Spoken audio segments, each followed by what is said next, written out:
sommes le 14 juillet 2025. Aujourd'hui, on va faire une plongée dans l'actualité allemande.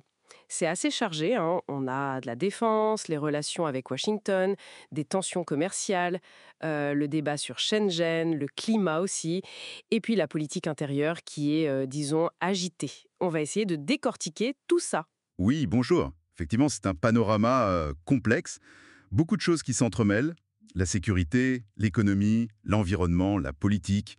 Et tout ça, ça oblige l'Allemagne à faire des choix assez délicats. Alors, commençons peut-être par la défense. Le ministre Boris Pistorius, il est à Washington en ce moment, pour voir son homologue américain Pete Hegseth. C'est ça. Et au cœur des discussions, il y a cette affaire des missiles patriotes pour l'Ukraine. C'est confirmé par Trump, ok, mais c'est financé par l'UE.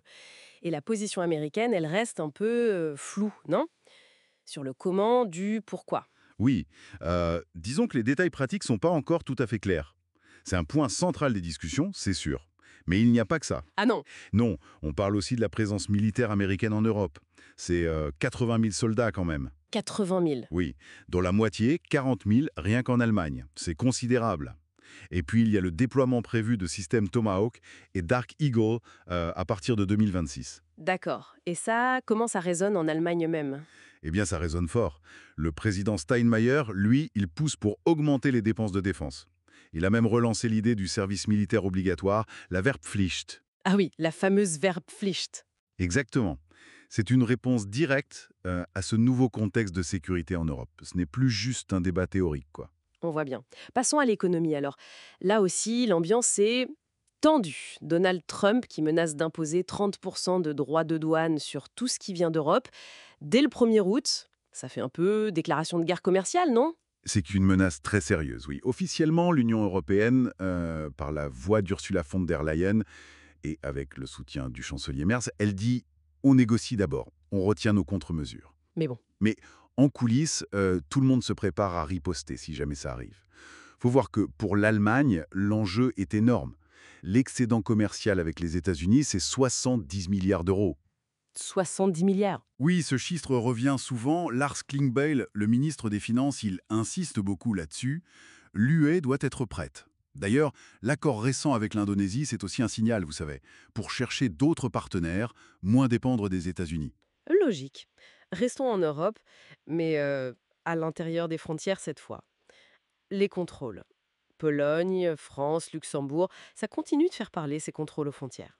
Oui, ça ne passe pas facilement. Et Friedrich Merz, le chancelier, il essaie de jongler un peu, j'ai l'impression.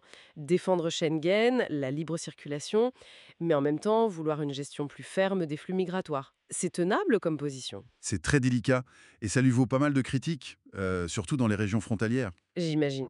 Prenons la salle, par exemple. La ministre-présidente Anke Rehlinger, elle tire vraiment la sonnette d'alarme. Elle parle de l'impact sur la vie des gens, sur l'économie locale, transfrontalière, et puis sur le symbole de l'Europe unie, quoi. Elle remet en cause l'efficacité de ces contrôles, hein. Oui, elle se demande si c'est vraiment efficace, ces contrôles fixes. Elle plaide plutôt pour d'autres solutions, comme des patrouilles communes, franco-allemandes par exemple, en attendant bien sûr cette politique d'asile européenne commune qu'on attend toujours. Un autre sujet brûlant, c'est le climat. L'Allemagne est en pleine vague de chaleur, là on parle de 40 degrés. Oui, c'est extrême. Et les conséquences sont lourdes. On estime que la canicule a déjà contribué à 200-300 décès en Europe cet été. C'est terrible. Et ces chiffres, ils montrent notre vulnérabilité face à ces extrêmes climatiques. Parce que ce n'est pas que la chaleur, hein. On a vu aussi les inondations terribles en Espagne récemment. C'est vrai. Ça pose la question des infrastructures. Sont-elles adaptées?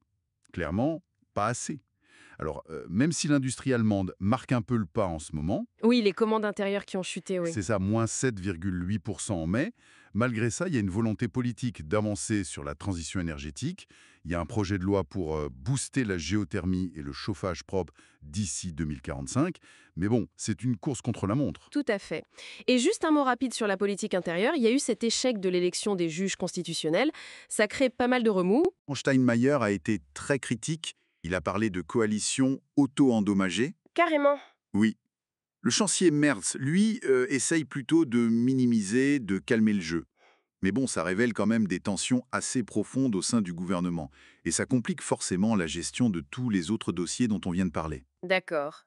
Et très rapidement, un peu de sport, pour finir? Oui, juste pour mentionner que les sites pour les universiades d'été 2025 dans la Ruhr et à Berlin sont maintenant connus. Et puis, l'équipe féminine de foot continue son parcours en Ligue des Nations, après un Euro difficile. Ah, et l'Allemagne a eu le bronze en relais mixte de triathlon à Hambourg. Et Sinner a gagné Wimbledon, mais ça, c'est pas allemand. Voilà pour le tour d'horizon rapide. Donc, si on résume, une relation transatlantique, incertaine on va dire, des tensions commerciales qui couvent, des frontières sous pression en Europe, l'urgence climatique qui se fait sentir très fort, et une politique intérieure agitée. L'Allemagne navigue vraiment notre trouble, sur plusieurs fronts en même temps. C'est exactement ça. Et ça soulève une question fondamentale pour la suite, je crois. Quand on regarde toute cette accumulation de défis urgents, la sécurité, l'économie, le climat, la cohésion du pays, sur quoi l'Allemagne devrait-elle mettre la priorité absolue dans les mois à venir? C'est une excellente question, difficile d'y répondre. En effet, c'est une question ouverte, qui mérite réflexion. Quelle est la priorité? Pas simple de trancher.